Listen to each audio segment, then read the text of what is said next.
Labdien, mīļie skatītāji! Šodien raidījuma Dievturi un dievturība radošā komanda ir izvēlējusies īpašu vietu raidījumam. Mēs atrodamies pašā Rīgas sirdī, Kronvalda parkā, pie dievturības tēva Ernesta Brastiņa pieminekļa. Un mūsu šķīdienas tēma būs vairāk veltīta gan sievišķajai dievībai Mārai un Māras dienai, tomēr atklāsies arī citas šķautnes, un par to jūs dzirdēsiet drīzumā. Varbūt atgriežamies pie Māras, tā teikt, domēna, ja, vai pārvaldības. Vienlaikus runā arī, ka Māru uzskata par īpašu bāriņu un sērdiņu aizbildni. Vai tas arī sasaucās ar šo te mātes lomu aizsargājošo? Es domāju, ka jā, bet arī laima tur ir klātesoša. Bieži vien arī dieviņš ir turpat, jo dažkārt jau tā arī saka, es biju bārenīts, bet es nebiju bārenīts, jo Dievs man tēvs, Māra māte un kas tur tie bāleliņi. Tā kā, jā, cilvēks tad, kad viņš ir no kaut kādām, sadzīves vai dzīves lietām apdalīts, viņš meklē kaut kur to atbalstu. Bet redz, es atkal domāju, kurā brīdī tas tā ļoti akcentējās. Jo, ja mēs runājam par to, ka mūsu tradīcija ir sena, tas nozīmē, ka viņa ir tik sena, ka viņa cēlās jau tad, kad cilvēki dzīvoja kopienās, kad vispār cilvēki dzīvoja saimēs vairāk nekā mūsdienās, ka nevis tikai ģimene vai tā tuvā saime, bet tādās lielākās saimēs. Un tad jau tie bāreņi vai sērdienīši, viņi tā kā visas kopienas bērni bija. Tur viņi tā manā sajūtā. Viņi tur tā netik ļoti šķiroti, tā kā visi bērni pieder visiem. Jā, jau burtiski tāda šī kodola ģimenes nošķiršanās no saimes faktiski ir pēdējo kaut kādu nedaudz vairāk kā 100 gadu rezultāts, jo līdz šim vairāk, bet principā, jā. Cilvēki dzīvoja saimēs, jā, un grūti iedomāties, ka kāds no sava radu pulka tagad, tā teikt, pamestu novārtā, protams, māte ir māte, un tas ir svarīgi, svarīgāks nekā, gan jau, kad arī tie senie ļaudis to saprata, bet tas, ka viņi tāpēc apdalītāki, es domāju, ka tā varētu būt arī pat salīdzinoši jauna tāda tradīcijas iezīme, tā kā dievību piesaukšana, jo viņi nāk palīgā tad, kad ir pavisam slikti. Kad jau viss ir labi, tad jau viņus piemin, bet tad tas ir savādāk. Jā, vēl noslēdzot šo te rubriku par simboliem, kādas ir Māras zīmes dabā? Un kāpēc tieši, piemēram, krupja stilizētā forma parādās arī kapu zīmēs?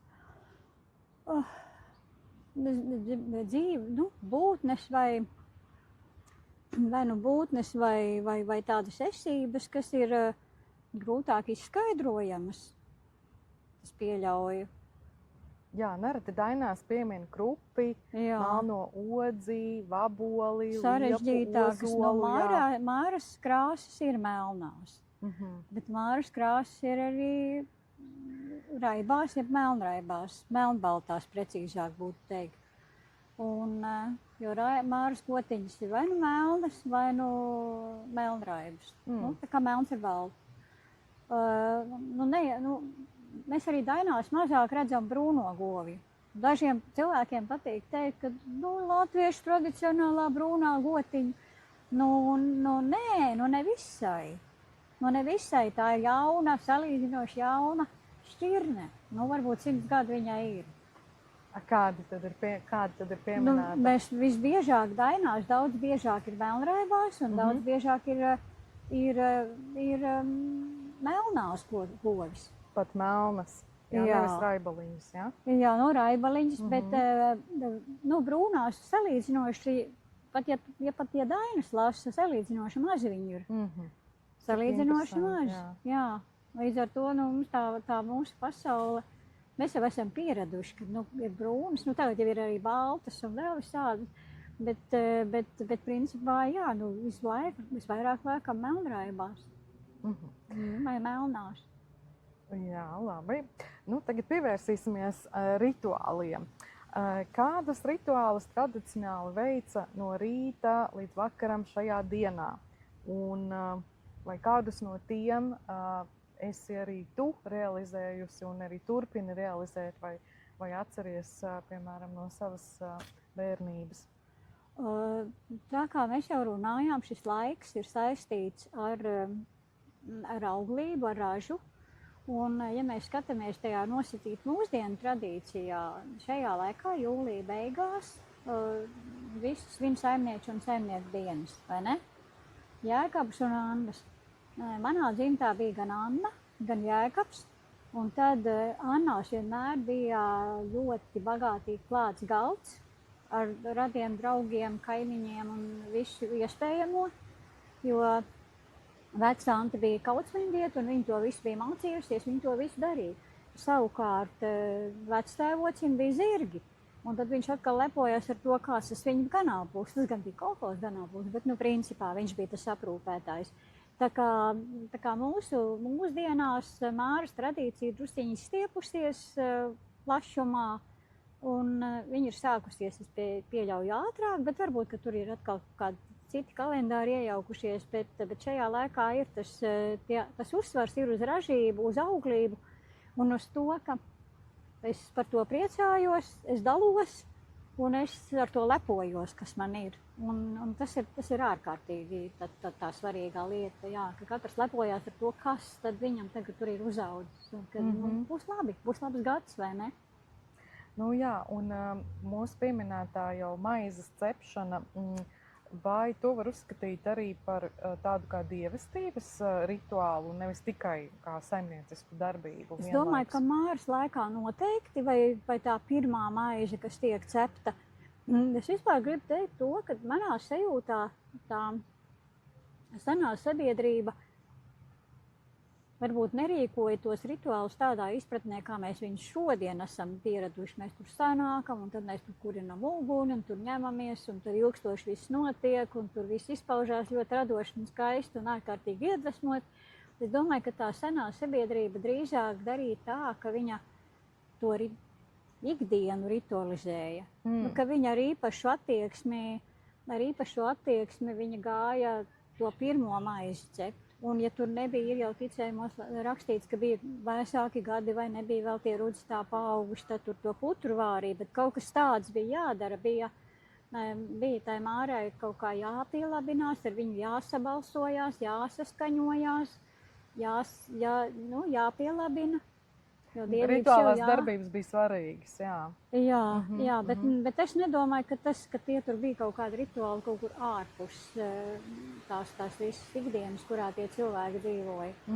Tā, man liekas, ir vairāk tāda mūsdienu iezīme, kad mums tā ikdiena nodalīt, ir tāda... Ja, šo te profānu ar sakrālu, no sakrālai. Arī kaut kādā mērā, jā, nodalīt. Tagad es iešu tur, jā. Un varbūt pat tas ir kaut kādā mērā saistīts ar kristietības iespaidiem. Jo, ja es runāju, pieņemsim par Latgali, tad tie cilvēki ļoti labprāt ikdienā viņi dara to visu, ko mēs darām, pieņemsim, mārās. Bet viņiem ir tas nodalījums, un tad mēs iesim baznīcā dieviņu pielūgt, tā viņi saka. Bet tajā tas senais cilvēks, viņam jau viņš bija turpat, jau tās viņa ikdienas darbības, tās pašas, tās māras piršu taku slaucīšanas. Tā jau bija reāli ikdienas darbība. Tu piedomā pie tā, ka katrs darbs, ko tu dari, ir ar jēgu, ar saturu, ar tādu dievišķu saturu. Un attiecīgi dziedi tādas tautas dziesmas, ja, kurā tu uzrunā šo dievību un faktiski ritualizē to ikdienas procesu. Jā. Un savienu apzināti ar tām dievišķām lietām, kuras ikdienā varbūt arī nepiedomā tā, bet, jo nav jau viegli to visu darīt un dzīvot. Bet viņi tiek piesaistīti ar tādu piedomāšanu, ar attieksmi. Jā, tad faktiski mēs varam ieteikt sievietēm mūsdienās arī veicot mājas ikdienas soli, dziedāt dziesmas, jā. Jā, un piedomāt. Dziesmas, jā. Un piedomāt, un kāpēc tad mums, teiksim, ir vakaros jāizslauka istaba, vai ne? Jā. Lai būtu tīri un patīkami, jā. Bet, lai Laima nenolauž kaklu pa nakti staigādam. Tāds ir ticējums, jā. Jā. Vai kāpēc mums ejot pa taku ir jānolasa zariņi? Jā. Es tā daru, un tad es domāju, es laikam esmu jocīga. Nu, lai nepakrīt tur tās dievības, nu. Ak, šitā. Un ne jau tāpēc, tikai arī tāpēc, lai skaisti, bet lai nepaklūp. Aha, jā, domājot par šo metafizisko pasauli. Atgriežoties pie fiziskās, ko simbolizēja ugunskrusts, ko zīmēja maizē vai pavardu pelnos, un kāda bija tā funkcija? Nu, pavardu pelnos es esmu dzirdējuši to, ka viņu zīmē, lai iemidzinātu uguni, lai uguntiņi neceļ kājas. Jo ir jau arī tas, ka tā senā, ko mēs nevaram atkal iedomāties, tie ir fiziski, pat tie, kuriem ir tie pavardi. Tā senā sabiedrība, viņi dzīvoja tā, ka vasarā jau vispār nekūra uguni. Kad, nu, viņi laikam tad, kad to māras maizīti cepa, tad iekūra krāsni pirmo reizi. Jo augustā jau ir arī ļoti daudz uguns aizsardzības dienas. 10. augusts, Latvenču diena, kad nedrīkst kurināt, pilnīgi stingri noliegts. Jā, un vēl tur ir vērtuļos, un vēl tur ir augusts. Tas ir tieši tas vasaras laiks, kad ir visvairāk jāpiesargājās. Nu, lūk, un tad, bet par to uguni. Un tu visu gadu dzīvo, tu to uguni jau tu katru reizi nekur no jauna. Viņi vienkārši ierušina oglītes. Atstāja gailošas oglītes. Jā, un ierušina, lai viņas ir paslēptas, lai viņas neiet pa gaisu, bet lai nākamā rītā tu viņas atrušina un tu vari uzkurt uguni. Jo kāpēc tad ir tas ticējums, kāpēc vajag labu kaimiņu? Pie kaimiņa guni gāju. Un tas nozīmē, ka, nu, ja gadās, ka izdzies, ko tu tagad darīsi? Nu, jā, kur tad tu rausi?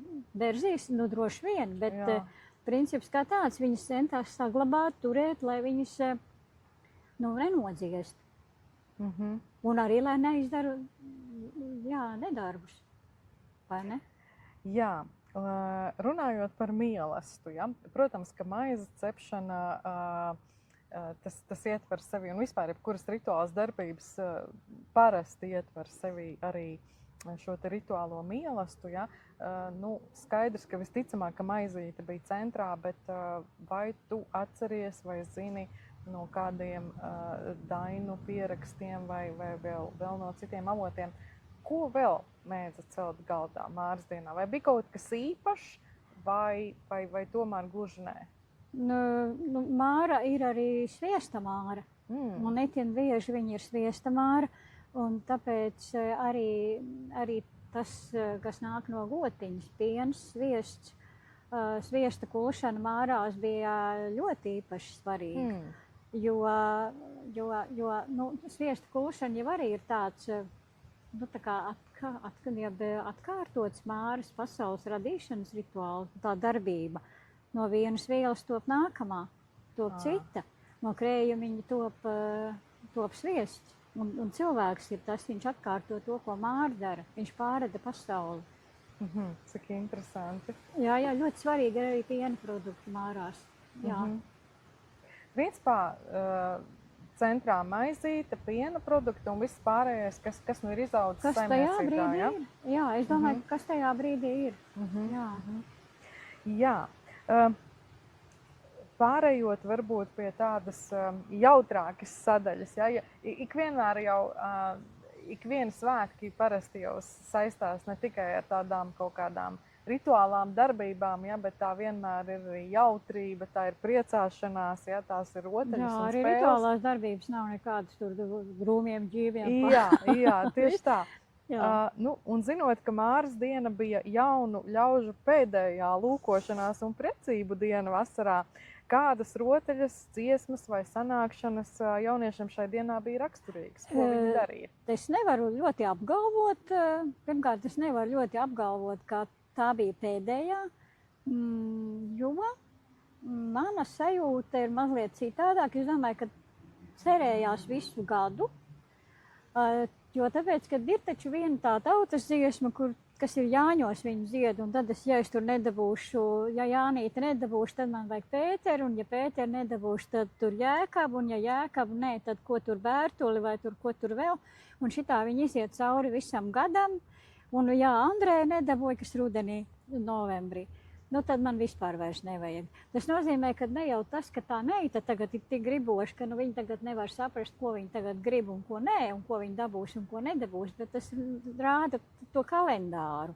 Ne jau tu kaut ko to puisi, bet to kalendāru. Un tas ir tas kalendārs, visu šito laiku es lūkojos un skatos, un kas tad ir tagad, kas tad būs.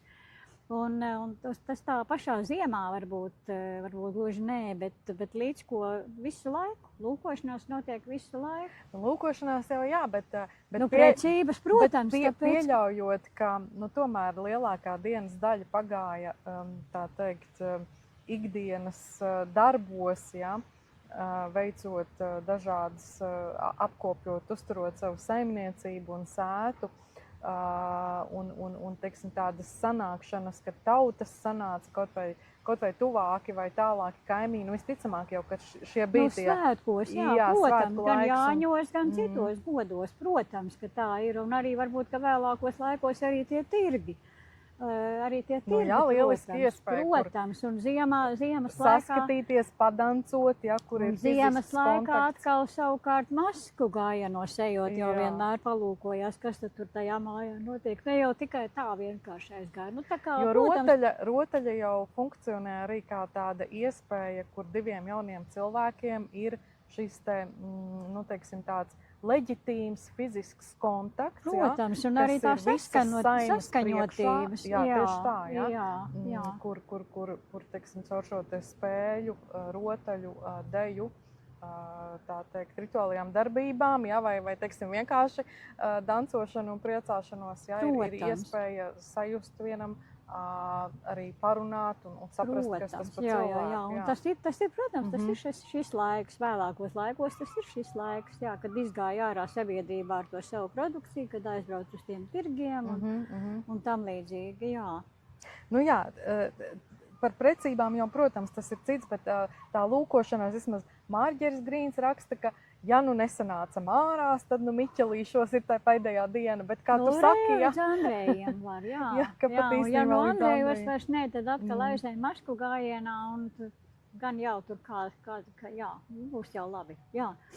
Jā, runājot par vienu no šīm te māras dimensijām, ko mēs pieminējām, ja, tu minēji, ka svarīga mīlestības sastāvdaļa ir piena produkti, un, protams, ka attiecīgi, kurš dod piena produktus, ja, tās ir gotiņas, ja, vai tāpēc mēs varētu uzskatīt, ka māra ir šī te lopu aizgādne arī, ja, jo viņi dod mums vajadzīgas preces, pārtiku, ja. Protams. Un es domāju, ka māra jau ir tā pati bārbala, kas tur rūpējas par tām aitiņām, un ka tur tā kā katrai lopu šķirnei un sugai ir savas aizgādnes, bet es domāju, ka tās visas ir māras. Nu, viņām vienkārši iedeva citu vārdu, bet viņas visas ir māras.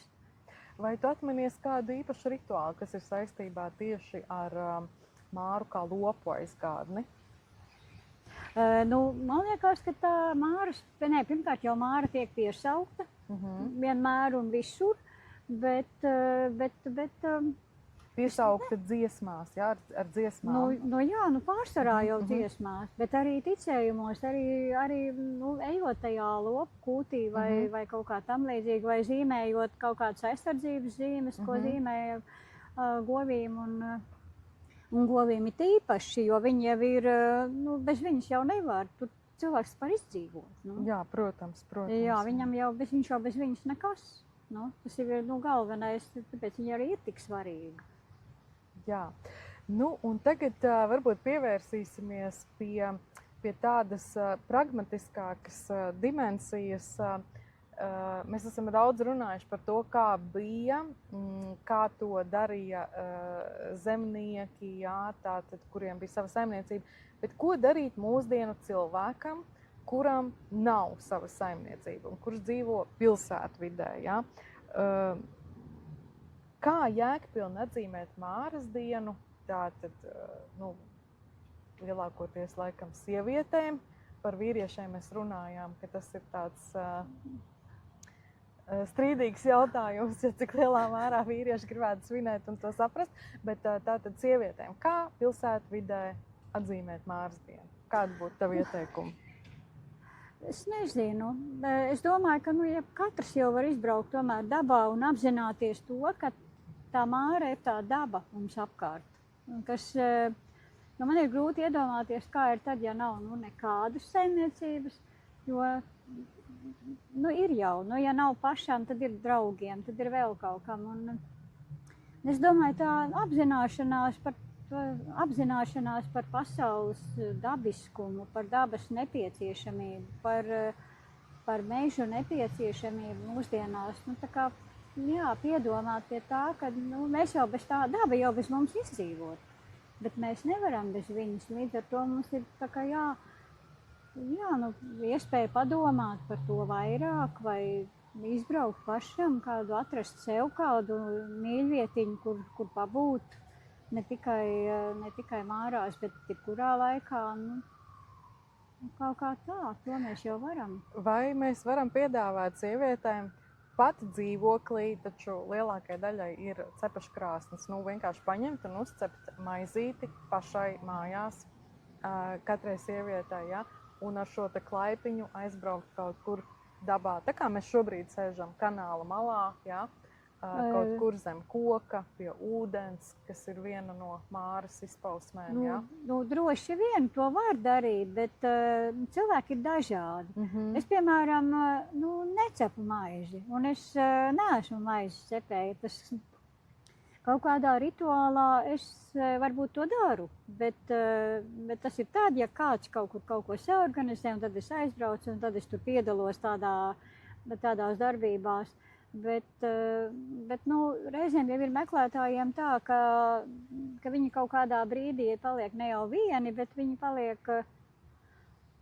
nevis vientuļi, bet viņi paliek tā kā paši ar sevi, ar saviem meklējumiem un ar savām atziņām. Un ir tādi brīži, bet varbūt arī tā nepiesaistīšanās tieši tām praktiskām lietām. Tu vari maizīt nopirkt laba maizīte labā veikalā, tu atbalsti cepēju, tu aizsūti viņam labas domas.